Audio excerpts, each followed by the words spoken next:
हिंदी साहित्य में आइए सुनते हैं मुंशी प्रेमचंद्र द्वारा रचित धिक्कार। स्वर चंद्रशेखर यादव। विशेष आग्रह, अगर आपको हमारी कहानी पसंद आती है तो कृपया लाइक शेयर सब्सक्राइब अवश्य करें। धन्यवाद। अनाथ और विधवा मानी के जीवन में अब रोने के सिवा दूसरा अवलंबन न था। वह 5 वर्ष की थी जब पिता का देहांत हो गया।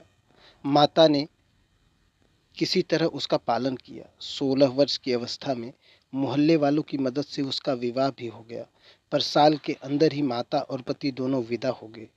इस विपत्ति में उसे अपने चाचा वंशीधर के सिवा और कोई नजर न आया जो उसे आश्रय देता। वंशीधर ने अब तक जो व्यवहार किया था, उससे यह आशा न हो सकती थी कि वहां वह शांति के साथ रह सकेगी, पर वह सब कुछ सहने को और सब कुछ करने को तैयार थी। वह गाली, झिड़की, मारपीट सब सह लेगी। कोई उस पर संदेह तो न करेगा, उस पर मिथ्या लांछन तो न लगेगा। सोहदों और लुच्चों से तो उसकी रक्षा होगी।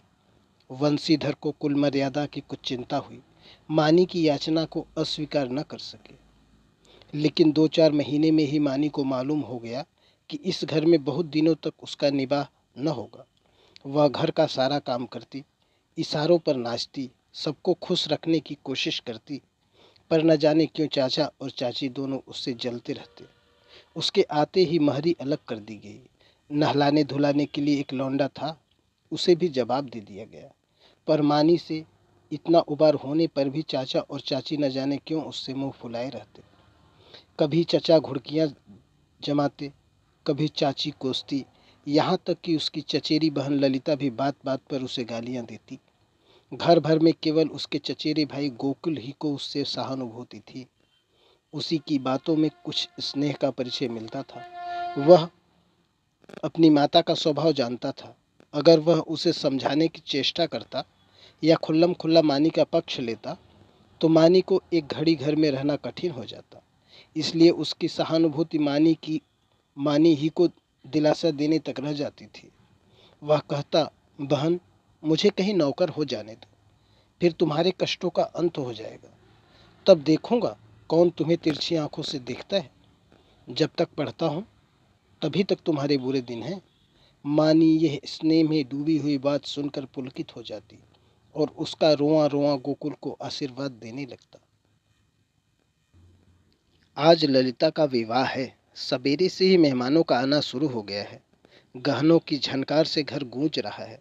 मानी भी मेहमानों को देख देख कर खुश हो रही है। उसकी देह पर कोई आभूषण नहीं है और न उसे सुंदर कपड़े दिए गए हैं, फिर भी उसका मुख प्रसन्न है। आधी रात हो गई थी। विवाह का मुहूर्त निकट आ गया था। जनवासे से चढ़ावे की चीजें आईं। सभी औरतें उत्सुक हो होकर उन चीजों को देखने लगी। ललिता को आभूषण पहनाने जाने लगे। मानी के हृदय में बड़ी इच्छा हुई कि जाकर वधू को देखे। अभी कल जो बालिका थी, उसे आज वधू वेश में देखने की इच्छा न रोक सकी। वह मुस्कुराती हुई कमरे में घुसी। सहसा उसकी चाची ने झिड़क कर कहा, तुझे यहाँ किसने बुलाया? निकल जा यहाँ से। मानी ने बड़ी बड़ी यातनाएं सही थी, पर आज की वह झिड़की उसके हृदय में बाण की तरह चुभ गई। उसका मन उसे धिक्कारने लगा। तेरे छिछोरेपन का यही पुरस्कार है। यहाँ सुहागनों के बीच में तेरे आने की क्या जरूरत थी? वह खिसियाई हुई कमरे से निकली और एकांत में बैठकर रोने के लिए ऊपर जाने लगी। सहसा जीने पर उसकी इंद्रनाथ से मुठभेड़ हो गई। इंद्रनाथ गोकुल का सहपाठी और परम मित्र था। वह भी न्योते में आया हुआ था। इस वक्त गोकुल को खोजने के लिए ऊपर आया था। मानी को वह 2 बार देख चुका था और यह भी जानता था कि यहाँ उसके साथ बड़ा दुर्व्यवहार किया जाता है। चाची की बातों की भनक उसके कान में भी पड़ गई।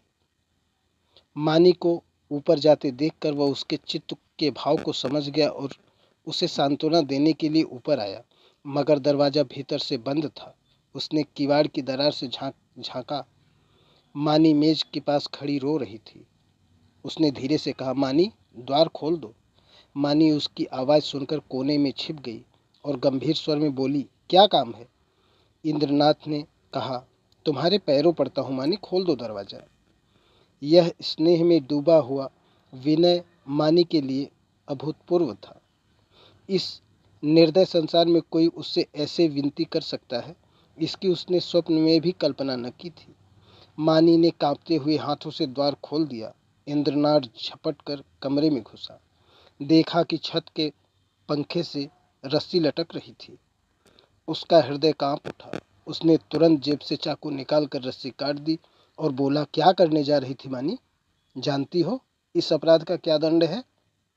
मानी ने गर्दन झुकाकर कहा, इस दंड से कोई और दंड कठोर हो सकता है कि जिसकी सूरत से लोगों को घृणा है, उसे मरने के लिए भी अगर कठोर दंड दिया जाए तो मैं यही कहूंगी कि ईश्वर के दरबार में न्याय का नाम भी नहीं है। तुम मेरी दशा का अनुभव नहीं कर सकते। इंद्रनाथ की आंखें सजल हो गई।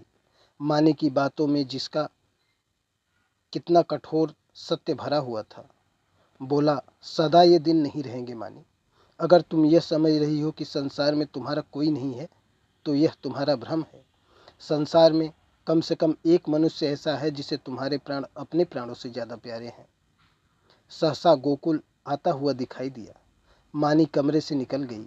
इंद्रनाथ के शब्दों ने उसके मन में एक तूफान सा उठा दिया। उसका क्या आशय है यह उसकी समझ में न आया। फिर भी आज उसे अपना जीवन सार्थक मालूम हो रहा था। उसके अंधकार में जीवन में एक प्रकाश का उदय। वहां बैठे और मानी को कमरे से जाते देखकर गोकुल को कुछ खटक गया। उसकी त्योरियां बदल गई। कठोर स्वर में बोला, तुम यहाँ कब आए? इंद्रनाथ ने अविचलित भाव से कहा, तुम ही को खोजता हुआ यहाँ आया था।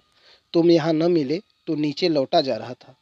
अगर चला गया होता तो इस वक्त तुम्हें यह कमरा बंद मिलता और पंखे के कड़े में एक लाश लटकती हुई नजर आती। गोकुल ने समझा यह अपने अपराध को छिपाने के लिए कोई बहाना निकाल रहा है। तीव्र कंठ से बोला, तुम यह विश्वासघात करोगे? मुझे ऐसी आशा न थी। इंद्रनाथ का चेहरा लाल हो गया। वह आवेश में खड़ा हो गया और बोला, न मुझे यह आशा थी कि तुम मुझ पर इतना बड़ा लांछन लगा दोगे। मुझे न मालूम था कि तुम मुझे इतना नीच और कुटिल समझते हो। मानी तुम्हारे लिए तिरस्कार की वस्तु हो, मेरे लिए श्रद्धा की वस्तु है और रहेगी। मुझे तुम्हारे सामने अपनी सफाई देने की जरूरत नहीं, लेकिन मानी मेरे लिए उससे कहीं अधिक पवित्र है जितनी तुम समझते हो। मैं नहीं चाहता था कि इस वक्त तुमसे ये बातें कहूँ, जिसके लिए इसके लिए और अनुकूल परिस्थितियों की राह देख रहा था, लेकिन मामला आ पड़ने पर कहना ही पड़ रहा है। मैं यह तो जानता था कि मानी का तुम्हारे घर में कोई आदर नहीं है, लेकिन तुम लोग उसे इतना नीच और त्याज्य समझते हो, यह आज तुम्हारी माताजी की बातें सुनकर मालूम हुआ। केवल इतनी सी बात के लिए वह चढ़ावे के गहने देखने चली गई थी। तुम्हारी माता ने उसे इस बुरी तरह झिड़का जैसे कोई कुत्ते को भी न झिड़केगा। तुम कहोगे, इसमें मैं क्या करूं? मैं कर ही क्या सकता हूं? जिस घर में एक अनाथ स्त्री पर इतना अत्याचार हो, उस घर का पानी पीना भी हराम है। अगर तुमने अपनी माता को पहले ही दिन समझा दिया होता तो आज यह नौबत ना आती। तुम इस इल्ज़ाम से नहीं बच सकते। तुम्हारे घर में आज उत्सव है। मैं तुम्हारे माता पिता से कुछ बातचीत नहीं कर सकता, लेकिन तुमसे कहने में संकोच नहीं है कि मानी को मैं अपनी जीवन सहचरी बनाकर अपने को धन्य समझूंगा। मैंने समझा था अपना कोई ठिकाना करके तब यह प्रस्ताव करूंगा, पर मुझे भय है कि और विलंब करने में शायद मानी से हाथ धोना पड़े। इसलिए तुम्हें और तुम्हारे घर वालों को चिंता से मुक्त करने के लिए मैं आज ही यह प्रस्ताव किए देता हूँ। गोकुल के हृदय में इंद्रनाथ के प्रति ऐसी श्रद्धा कभी न हुई थी। उस पर ऐसा संदेह करके वह बहुत ही लज्जित था। उसने यह अनुभव भी किया कि माता के भय से मैं मानी के विषय में तटस्थ रहकर कायरता का दोषी हूँ। यह केवल कायरता ही थी और कुछ नहीं। कुछ झेंपता हुआ बोला, अगर अम्मा ने मानी को इस बात पर झिड़का तो वह उनकी मूर्खता है। मैं उससे अवसर मिलते ही पूछूंगा। इंद्रनाथ, अब पूछने पाछने का समय निकल गया। मैं चाहता हूं कि तुम मानी से इस विषय में सलाह करके मुझे बतला दो। मैं नहीं चाहता कि अब वह यहाँ क्षण भर भी रहे। मुझे आज मालूम हुआ कि वह गर्विणी प्रकृति की स्त्री है, और सच पूछो तो मैं उसके स्वभाव पर मुग्ध हो गया हूँ। ऐसी स्त्री अत्याचार नहीं सह सकती। गोकुल ने डरते डरते कहा, लेकिन तुम्हें मालूम है वो विधवा है। जब हम किसी के हाथों अपना असाधारण हित होते देखते हैं तो हम अपनी सारी बुराइयां उसके सामने खोल कर रख देते हैं। हम उसे देखना चाहते हैं कि हम आपकी इस क्रिया के सर्वथा योग्य नहीं हैं। इंद्रनाथ ने मुस्कुराकर कहा, जानता हूँ, सुन चुका हूँ, और इसीलिए तुम्हारे बाबूजी से कुछ कहने का मुझे अब तक साहस नहीं हुआ। लेकिन न जानता तो भी इसका मेरे निश्चय पर कोई असर न पड़ता। मानी विधवा ही नहीं, अछूत हो, उससे भी गई बीती हो, अगर कुछ हो सकती है वह भी हो, फिर भी मेरे लिए वह रमणी रत्न है। हम छोटे छोटे कामों के लिए तजुर्बेकार आदमी खोजते हैं। जिसके साथ हमें जीवन यात्रा करनी है उसमें तजुर्बे का होना ऐब समझते हैं। मैं न्याय का गला घोटने वालों में नहीं हूँ। विपत्ति से बढ़कर तजुर्बा सिखाने वाला कोई विद्यालय आज तक नहीं हुआ। जिसने इस विद्यालय में डिग्री ले ली उसके हाथों में हम निश्चिंत होकर जीवन की बागडोर दे सकते हैं। किसी रमणी का विधवा होना मेरी आंखों में दोष नहीं, गुण है। गोकुल ने पूछा, लेकिन तुम्हारे घर वाले? इंद्रनाथ ने प्रसन्न होकर कहा, मैं अपने घर वालों को इतना मूर्ख नहीं समझता कि इस विषय में आपत्ति करें। लेकिन वे आपत्ति करें भी तो मैं अपनी किस्मत अपने हाथ में ही रखना पसंद करता हूँ। मेरे बड़ों को मुझ पर अनेकों अधिकार हैं। बहुत सी बातों में मैं उनकी इच्छा को कानून समझता हूँ, लेकिन जिस बात को मैं अपनी आत्मा के विकास के लिए शुभ समझता हूँ उसमें मैं किसी से दबना नहीं चाहता। मैं इस गर्व का आनंद उठाना चाहता हूँ कि मैं स्वयं अपने जीवन का निर्माता हूँ। गोकुल ने कुछ शंकित होकर कहा, और अगर मानी न मंजूर करे? इंद्रनाथ को यह शंका बिल्कुल निर्मूल जान पड़ी। बोले, तुम इस समय बच्चों की सी बात कर रहे हो गोकुल। यह मानी हुई बात है कि मानी आसानी से मंजूर नहीं करेगी। वह इस घर में ठोकरें खाएगी, झिड़कियां सहेगी, गालियां सुनेगी, पर इसी घर में रहेगी। युगों के संस्कारों का को मिटा देना आसान नहीं है, लेकिन हमें उसको राजी करना पड़ेगा। उसके मन से संचित संस्कारों को निकालना पड़ेगा। मैं विधवाओं के पुनर्विवाह के पक्ष में हूँ। मेरा ख्याल है कि पतिव्रत का अलौकिक आदर्श संसार का अमूल्य रत्न है, और हमें बहुत सोच समझकर उस पर आघात करना चाहिए। लेकिन मानी के विषय में यह बात नहीं उठती। प्रेम और भक्ति नाम से नहीं, व्यक्ति से होता है। जिस पुरुष की उसने सूरत भी नहीं देखी उससे उसे प्रेम नहीं हो सकता। केवल रस्म की बात है। इस आडंबर की, इस दिखावे की हमें परवाह नहीं करनी चाहिए। देखो, शायद कोई तुम्हें बुला रहा है। मैं भी जा रहा हूँ। 2-3 दिन में फिर मिलूँगा, मगर ऐसा न हो कि तुम संकोच में पड़। बारात विदा हो गई थी। मेहमान भी रुखसत हो गए थे। रात के 9 बज गए थे। विवाह के बाद की नींद मशहूर है। घर के सभी लोग सरे शाम से सो रहे थे।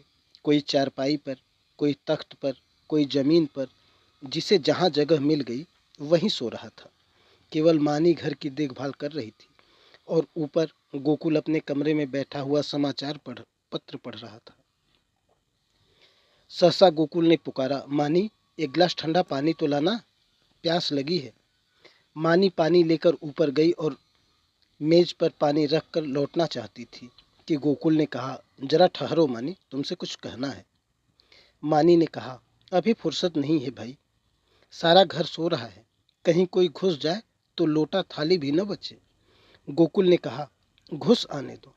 मैं तुम्हारी जगह होता तो चोरों से मिलकर चोरी करवा देता। मुझे इसी वक्त इंद्रनाथ से मिलना है। मैंने उससे आज मिलने का वचन दिया है। देखो, संकोच मत करना। जो बात पूछ रहा हूँ उसका जल्द उत्तर देना। देर होगी तो वह घबराएगा। इंद्रनाथ को तुमसे प्रेम है, यह तुम जानती हो ना? मानी ने मुंह फेर कर कहा, यही बात कहने के लिए मुझे बुलाया था? मैं कुछ नहीं जानती। गोकुल, खैर, यह वह जाने और तुम जानो। वह तुमसे विवाह करना चाहता है। वैदिक रीत से विवाह होगा, तुम्हें स्वीकार है? मानी की गर्दन शर्म से झुक गई। वह कुछ जवाब न दे सकी। गोकुल ने फिर कहा, दादा और अम्मा से यह बात नहीं कही गई। इसका कारण तुम जानती ही हो। वह तुम्हें घुड़कियां दे देकर जला जला कर मार डाले, पर विवाह करने की सहमति कभी न देंगे। इससे उनकी नाक कट जाएगी। इसलिए अब इसका निर्णय तुम्हारे ही ऊपर है। मैं तो समझता हूँ तुम्हें स्वीकार कर लेना चाहिए। इंद्रनाथ तुमसे प्रेम करता है। यूं भी निष्कलंक चरित्र का आदमी और बला का दिलेर है। भय तो उसे छू भी नहीं सकता।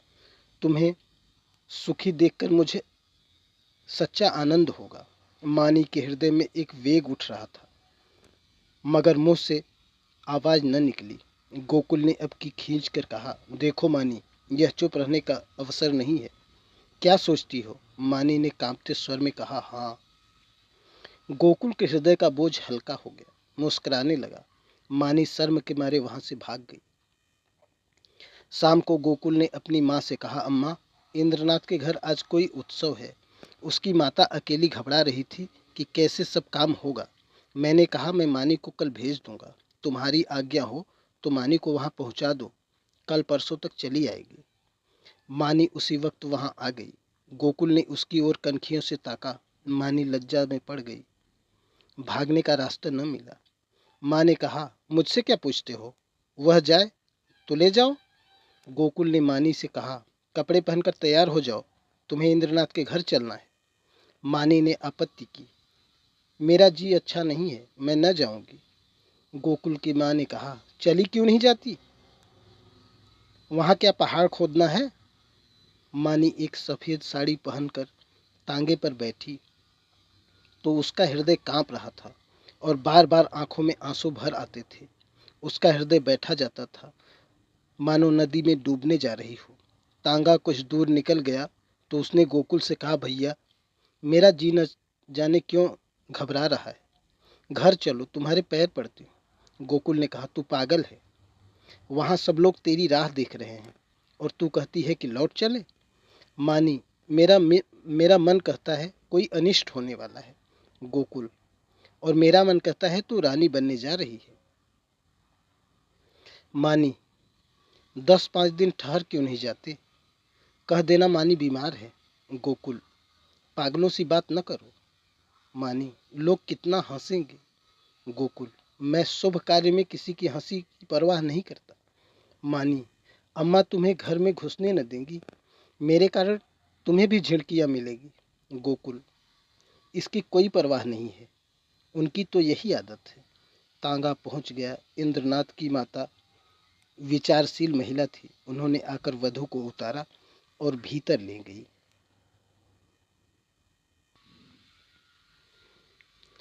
गोकुल वहां से चला तो 11 बज रहे थे। एक ओर तो शुभ कार्य के पूरा करने का आनंद था, दूसरी ओर भय था कि कल मानी न आएगी तो लोगों को क्या जवाब दूंगा। उसने निश्चय किया, चलकर साफ साफ कह दूं, छिपाना व्यर्थ है। आज नहीं तो कल, कल नहीं तो परसों, तो सब कुछ कहना ही पड़ेगा। आज ही क्यों न कह दूं। यह निश्चय करके वह घर में दाखिल हुआ। माता ने किवाड़ खोलते ही कहा, इतनी रात तक क्या करने गए? उसे भी क्यों न लेते आए? कल सवेरे चौका बर्तन कौन करेगा? गोकुल ने सिर झुकाकर कहा, वह तो अब शायद लौट कर न आए अम्मा। उसके वहीं रहने का प्रबंध हो गया है। माता ने आंखें फाड़कर कहा, क्या बकता है? भला वह वहां कैसे रहेगी? गोकुल, इंद्रनाथ से उसका विवाह हो गया है। माता मानो आकाश से गिर पड़ी। उन्हें कुछ सुध न रही कि मेरे मुंह से क्या निकल रहा है। कुलांगार, भड़वा, हरामजादा, न जाने क्या क्या कहा। यहाँ तक कि गोकुल का धैर्य चरम सीमा का उल्लंघन कर गया। उसका मुंह लाल हो गया, त्योरियां चढ़ गई। बोला, अम्मा बस करो, अब मुझमें इससे ज्यादा सुनने की सामर्थ्य नहीं है। अगर मैंने कोई अनुचित कर्म किया होता तो आपकी जूतियां खाकर भी सिर न उठाता, मगर मैंने कोई अनुचित कर्म नहीं किया। मैंने वही किया जो ऐसी दशा में मेरा कर्तव्य था और जो हर एक भले आदमी को करना चाहिए। तुम मूर्खा हो। तुम्हें नहीं मालूम कि समय की क्या प्रकृति है। इसीलिए अब तक मैंने धैर्य के साथ तुम्हारी गालियां सुनी। तुमने और मुझे दुख के साथ कहना पड़ रहा है कि पिताजी ने भी मानी के जीवन को नारकीय बना रखा था। तुमने उसी ऐसी ऐसी यातनाएं दी जो कोई अपने शत्रु को भी न देगा। इसीलिए न कि वह तुम्हारी आश्रित थी, इसीलिए न कि वह अनाथिनी थी। अब वह तुम्हारी गालियां खाने न आएगी। जिस दिन तुम्हारे घर विवाह का उत्सव हो रहा था, तुम्हारे ही एक कठोर वाक्य से आहत होकर वह आत्महत्या करने जा रही थी। इंद्रनाथ उस समय ऊपर न पहुंचते तो आज हम तुम सारा परिवार हवालात में होता। माता ने आंखें मटका कर कहा, आहा, कितने सपूत बेटे हो कि सारे घर को संकट से बचा लिया। क्यों न हो, अभी बहन की बारी है। कुछ दिन में मुझे ले जाकर किसी के गले बांध आना, फिर तुम्हारी चांदी हो जाएगी। यह रोजगार सबसे अच्छा है। पढ़ लिख कर क्या करोगे। गोकुल मर्म वेदना से तिल मिला उठा। व्यथित कंठ से बोला, ईश्वर न करे कि कोई बालक तुम जैसी माता के गर्भ से जन्म ले। तुम्हारा मुंह देखना भी पाप है। यह कहता हुआ वह घर से निकल पड़ा और उन्मत्तों की तरह एक तरफ चल खड़ा हुआ। जोर के झोंके चल रहे थे, पर उसे ऐसा मालूम हो रहा था कि सांस लेने के लिए भी। एक सप्ताह बीत गया, पर गोकुल का कहीं पता नहीं। इंद्रनाथ को बंबई में एक जगह मिल गई थी। वह वहां चला गया था। वहां रहने का प्रबंध करके वह अपनी माता को तार देगा और तब सास और बहू वहां चली आएंगी। वंशीधर को पहले संदेह हुआ कि गोकुल इंद्रनाथ के घर छिपा होगा, पर जब वहां पता न चला तो उन्होंने सारे शहर में खोज पूछ शुरू की। जितने मिलने वाले मित्र, स्नेही, संबंधी थे, सभी के घर गए, पर सब जगह से साफ जवाब पाया। दिन भर दौड़ धूप कर शाम को घर आते तो स्त्री को आड़े हाथों लेते और कोसो लड़के को। पानी पी पी कर कोसो, न जाने तुम्हें कभी बुद्धि आएगी भी या नहीं। गई थी चुड़ैल, जाने देती। एक बोझ सिर से तो टला, एक महरी रख लो, काम चल जाएगा। जब वह न थी तो घर पर भूखों मरते थे। विधवाओं के पुनर्विवाह के विवाह चारों ओर हो रहे हैं। यह कोई अनहोनी बात नहीं है। हमारे बस की बात होती तो विधवा विवाह के पक्षपातियों को देश से निकलवा देते, साफ देकर जला देते, लेकिन यह हमारे बस की बात नहीं। फिर तुमसे इतना भी न हो सका कि मुझसे तो पूछ लेती। मैं जो उचित समझता करता। क्या तुमने समझा था मैं दफ्तर से लौटूंगा ही नहीं, वहीं मेरी अंत्येष्टि हो जाएगी। बस लड़के पर टूट पड़ी। अब रो खूब दिल खोलकर। संध्या हो गई थी। वंशीधर स्त्री को फटकारे सुनाकर द्वार पर उद्वेग की दशा में टहल रहे थे। रह रह कर मानी पर क्रोध आता था। इसी राक्षसी के कारण मेरे घर का सर्वनाश हुआ।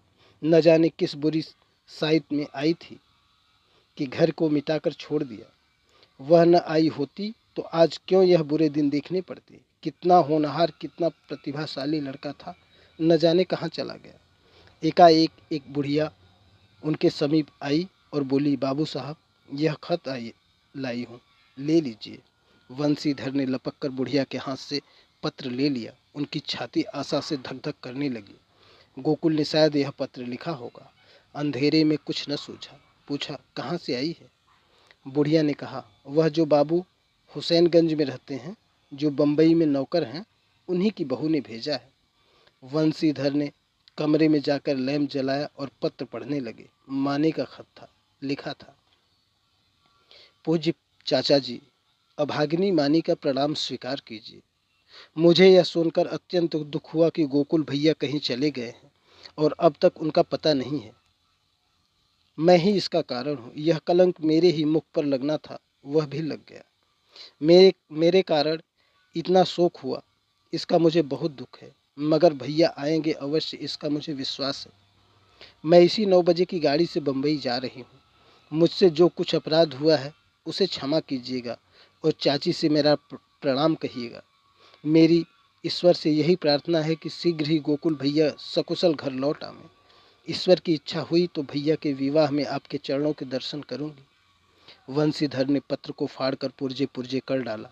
घड़ी में देखा तो 8 बज रहे थे। तुरंत कपड़े पहने सड़क पर आकर इक्का किया और स्टेशन चले। पेल प्लेटफार्म पर खड़ी थी। मुसाफिरों में भगदड़ मची हुई थी। खोमचे वालों की चीख पुकार से कान में पड़ी आवाज न सुनाई देती थी। गाड़ी छूटने में थोड़ी ही देर थी। मानी और उसकी सास एक जनाने कमरे में बैठी हुई थी। मानी सजल नेत्रों से सामने ताक रही थी। अतीत चाहे दुखद ही क्यों न हो, उसकी स्मृतियां मधुर होती हैं। मानी आज बुरे दिनों को स्मरण करके दुखी हो रही थी। गोकुल से अब न जाने कब भेंट होगी। चाचा जी आ जाते तो उनके दर्शन कर लेती। कभी कभी बिगड़ते थे तो क्या उसके भले ही के लिए तो बिगड़ते थे। वह आवेंगे नहीं। अब तो गाड़ी छूटने में थोड़ी ही देर है। कैसे आवें? समाज में हलचल न मच जाएगी। भगवान की इच्छा होगी तो अब की जब यहाँ आऊँगी तो जरूर उनके दर्शन करूँगी। एकाएक उसने लाला वंशीधर को आते देखा। वह गाड़ी से निकलकर बाहर खड़ी हो गई और चाचा जी की ओर बढ़ी। चरणों पर गिरना चाहती थी कि वह पीछे हट गए और आंखें निकालकर बोले, मुझे मत छू, दूर रह अभागिनी कहीं की। मुंह में कालिख लगाकर मुझे पत्र लिखती है। तुझे मौत भी नहीं आती।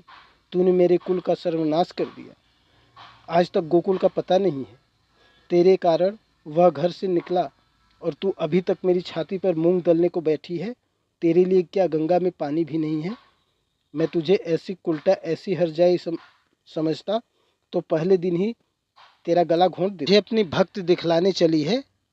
तेरे जैसी पापिष्ठाओं का मरना ही अच्छा है। पृथ्वी का बोझ कम हो जाएगा।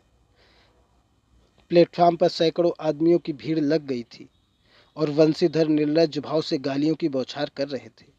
किसी की समझ में न आता था क्या माजरा है, पर मन से सब लाला को धिक्कार रहे थे।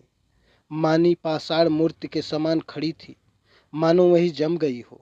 उसका सारा अभिमान चूर चूर हो गया। ऐसा जी चाहता था धरती फट जाए और मैं समा जाऊं। कोई वज्र गिरकर उसके अधम जीवन का अंत कर दे। इतने आदमियों के सामने उसका पानी उतर गया। उसकी आंखों से पानी की एक बूंद भी न निकली। हृदय में आंसू न थे। उसकी जगह ज्वाला वेग से मस्तिष्क की ओर बढ़ता चला जाता था। संसार में कौन जीवन इतना अधम होगा? सास ने पुकारा, बहू अंदर आओ। मुझे तो ऐसा क्रोध आ रहा था कि उसका मुंह नोच लूं। मानी ने सिर ऊपर न उठाया। माता फिर बोली, न जाने इन सड़ियलों को बुद्धि कब आएगी। अब तो मरने के दिन भी आ गए। पूछो, तेरा लड़का भाग गया तो हम क्या करें? अगर ऐसे पापी न होते तो यह वज्र ही क्यों गिरता? मानी ने फिर भी मुंह न खोला। शायद उसे कुछ सुनाई ही न दिया। शायद उसे अपने अस्तित्व का ज्ञान भी न था। वह टकटकी लगाए खिड़की की ओर ताक रही थी। उस अंधकार में उसे जाने क्या सूझ रहा था। कानपुर आया। माता ने पूछा, बेटी कुछ खाओगी? थोड़ी सी मिठाई खा लो। 10 कब के बज गए? मानी ने कहा, अभी तो भूख नहीं है अम्मा, फिर खा लूंगी। माता जी सोई, मानी भी लेटी, पर चाचा की वह सूरत आंखों के सामने खड़ी थी और उनकी बातें कानों में गूंज रही थी। आह, मैं इतनी नीच हूं, ऐसी पति कि मेरे मर जाने से पृथ्वी का भार हल्का हो जाएगा। क्या कहा था? तू अपने माँ बाप की बेटी है तो फिर मुंह मत दिखाना। न दिखाऊंगी। जिस मुंह पर ऐसी कालिख लगी हुई है उसे किसी को दिखाने की इच्छा भी नहीं है। गाड़ी अंधकार को चीरती चली जा रही थी। मानी ने अपना ट्रंक खोला और अपने आभूषण निकालकर उसमें रख दिए। फिर इंद्रनाथ का चित्र निकालकर उसे देर तक देखती रही। उसकी आंखों में गर्व की एक झलक सी दिखाई दी। उसने तस्वीर रख दी और आप ही आप बोली, नहीं नहीं, मैं तुम्हारे जीवन को कलंकित नहीं कर सकती। तुम देवतुल्य हो। तुमने मुझ पर दया की है। मैं अपने पूर्व संस्कारों का प्रायश्चित कर रही हूँ। तुमने मुझे उठाकर हृदय से लगा लिया, लेकिन मैं तुम्हें कलंकित न करूंगी। तुम्हें मुझसे प्रेम है। तुम मेरे लिए अनादर, अपमान, निंदा सब सह लोगे, पर मैं तुम्हारे जीवन का भार न बनूंगी। गाड़ी अंधकार को चीरती चली जा रही थी। मानी आकाश की ओर इतनी देर तक देखती रही कि सारे तारे अदृश्य हो गए और उस अंधकार में उसे अपनी माता का स्वरूप दिखाई दिया। ऐसा उज्जवल, ऐसा प्रत्यक्ष कि उसने चौंक कर आंखें बंद कर लीं। न जाने कितनी रात गुजर चुकी थी। दरवाजा खुलने की आहट से माताजी की आंखें खुल गईं। गाड़ी तेजी से चलती जा रही थी, मगर बहू का पता न था। वह आंखें मलकर उठ बैठी और पुकारा, बहू बहू। कोई जवाब न मिला। उनका हृदय धक धक करने लगा। ऊपर के बर्थ पर नजर डाली, पेशाब खाने में देखा, बेंचों के नीचे देखा, बहू कहीं नहीं थी। तब वह द्वार पर आकर खड़ी हो गई। बहू का क्या हुआ? यह द्वार किसने खोला? कोई गाड़ी में तो नहीं आया? उनका जी घबराने लगा। उन्होंने किवाड़ बंद कर दिया और जोर जोर से रोने लगी। किससे पूछे? डाक गाड़ी अब न जाने कितनी देर में रुकेगी। कहती थी बहू मर्दानी गाड़ी में बैठे, पर मेरा कहना न माना। कहने लगी, अम्मा जी आपको सोने की तकलीफ होगी, यही आरामदेह है। सहसा उसे खतरे की जंजीर याद आई। उसने जोर जोर से कई बार जंजीर खींची। कई मिनट के बाद गाड़ी रुकी। गार्ड आया। पड़ोस के कमरे से दो चार आदमी और भी आए। फिर लोगों ने सारा कमरा तलाश किया। नीचे तख्ते को ध्यान से देखा। रक्त का कोई चिन्ह न था। असबाग की जांच की। बिस्तर, संदूकची, बर्तन सब मौजूद थे। ताले भी सब बंद थे। कोई चीज गायब न थी। अगर बाहर से कोई आदमी आता तो चलती गाड़ी से कहाँ जाता? एक स्त्री को लेकर गाड़ी से कूद जाना असंभव था। सब लोग इन लक्षणों से इसी नतीजे पर पहुंचे थे कि मानी द्वार खोलकर बाहर झांकने लगी होगी और मुठिया हाथ से छूट जाने के कारण गिर पड़ी होगी। गार्ड भला आदमी था। उसने नीचे उतरकर 1 मील तक सड़क के दोनों तरफ तलाश किया। मानी का कोई निशान न था। रात को इससे ज्यादा और क्या किया जा सकता था? माताजी को कुछ लोग आग्रहपूर्वक एक मर्दाने डिब्बे में ले गए। यह निश्चय हुआ कि माताजी अगले स्टेशन पर उतर पड़े और सवेरे इधर उधर दूर तक देखभाल की जाए। विपत्ति में हम प्रमुखापेक्षी हो जाते हैं। माताजी कभी इसका मुंह देखती, कभी उसका। उनकी याचना से भरी हुई आंखें मानो सबसे कह रही थी, कोई मेरी बच्ची को खोज क्यों नहीं लाता? हाय, अभी तो बेचारी की चुंदरी भी मैली नहीं हुई थी। कैसे कैसे साधों और अरमानों के साथ भरी पति के पास जा रही थी। कोई उस दुष्ट वंशीधर से जाकर कहता क्यों नहीं, ले तेरी मनोभिलाषा पूरी हो गई, जो तू चाहता था वह पूरा हो गया। क्या अब भी तेरी छाती नहीं जुड़ाती? वृद्धा बैठी रो रही थी और गाड़ी अंधकार को चीरती चली जाती। रविवार का दिन था। संध्या समय इंद्रनाथ दो मित्रों के साथ अपने घर की छत पर बैठा हुआ था। आपस में हास परिहास हो रहा था। मानी का आगमन इस परिहास का विषय था। एक मित्र बोले, क्यों इंद्र, तुमने तो वैवाहिक जीवन का कुछ अनुभव किया है, हमें क्या सलाह देते हो? बनाए कहीं घोंसला या यूं ही डालियों पर बैठे बैठे दिन काटे? पत्र पत्रिकाओं को देखकर तो यही मालूम होता है कि वैवाहिक जीवन और नरक में कुछ थोड़ा ही सा अंतर है। इंद्रनाथ ने मुस्कुरा कर कहा, यह तो तकदीर का खेल है भाई, 16वां आना तकदीर का। अगर एक दशा में वैवाहिक जीवन नरक तुल्य है तो दूसरी दशा में स्वर्ग से कम नहीं। दूसरे मित्र बोले, इतनी आज़ादी तो भला क्यों रहेगी इंद्रनाथ? इतनी क्या, इसका सशांत भी न रहेगी। अगर तुम रोज सिनेमा देखकर 12 बजे लौटना चाहते हो, 9 बजे सोकर उठना चाहते हो और दफ्तर से 4 बजे लौटकर ताश खेलना चाहते हो, तो तुम्हें विवाह करने की का कोई सुख न होगा। और जो हर महीने सूट बनवाते हो, तब शायद साल भर में भी न बनवा सको। श्रीमती जी तो आज गाड़ी से आ रही हैं ना? हाँ, मेल से। मेरे साथ चलकर उन्हें रिसीव करोगे ना? यह भी कोई पूछने की बात है? घर कौन जाता है, मगर कल दावत खिलानी पड़ेगी। सहसा तार के चपरासी ने आकर इंद्रनाथ के हाथ में तार का लिफाफा रख दिया। इंद्रनाथ का चेहरा खिल उठा। झट तार खोलकर पढ़ने लगा। एक बार पढ़ते ही उसका हृदय धक हो गया। सांस रुक गई। सिर घूमने लगा। आंखों की रोशनी लुप्त हो गई, जैसे विश्व पर काला पर्दा पड़ गया हो। उसने तार को मित्रों के सामने फेंक दिया और दोनों हाथों से मुंह ढांपकर फूट फूट कर रोने लगा। दोनों मित्रों ने घबरा कर तार उठा लिया और उसे पढ़ते ही हतबुद्धि से वो दीवार की ओर ताकने लगे। क्या सोच रहे थे और क्या हो गया? तार में लिखा था, मानी गाड़ी से कूद पड़ी, उसकी लाश लालपुर से 3 मील पर पाई गई। मैं लालपुर में हूँ, तुरंत आओ। एक मित्र ने कहा, किसी शत्रु ने झूठी खबर न भेज दी हो? दूसरे मित्र बोले, हाँ, कभी कभी ऐसा लोग शरारतें करते हैं। इंद्रनाथ ने शून्य नेत्रों से उनकी ओर देखा, पर मुंह से कुछ बोले नहीं। कई मिनट तीनों आदमी निर्वाक निष्पन्द बैठे रहे। एकाएक इंद्रनाथ खड़े हो गए और बोले, मैं इस गाड़ी से जाऊंगा। बंबई से 9 बजे रात को गाड़ी छूटती थी। दोनों मित्रों ने चटपट बिस्तर आदि बांध कर तैयार कर दिया। एक ने बिस्तर उठाया, दूसरे ने ट्रंक। इंद्रनाथ ने झटपट कपड़े पहने और स्टेशन चले।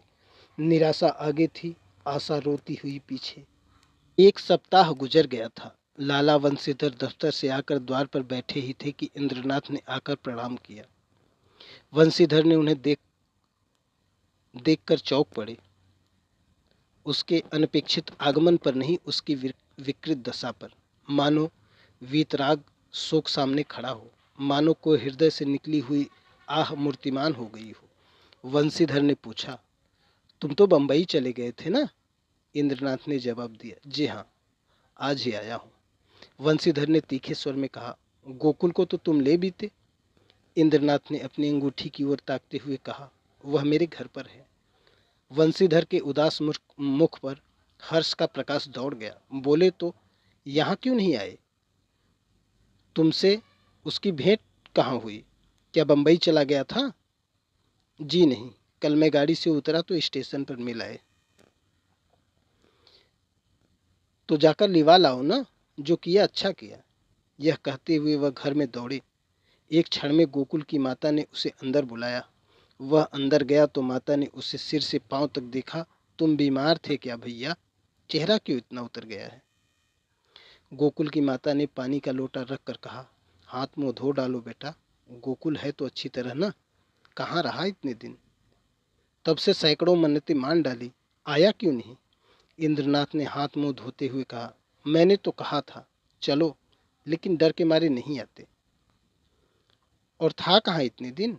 कहते थे देहातों में घूमता रहा। तो क्या तुम अकेले बंबई से आए हो? जी नहीं, अम्मा जी आई हैं। गोकुल की माता ने सकुचा कर पूछा, मानी तो अच्छी तरह है ना?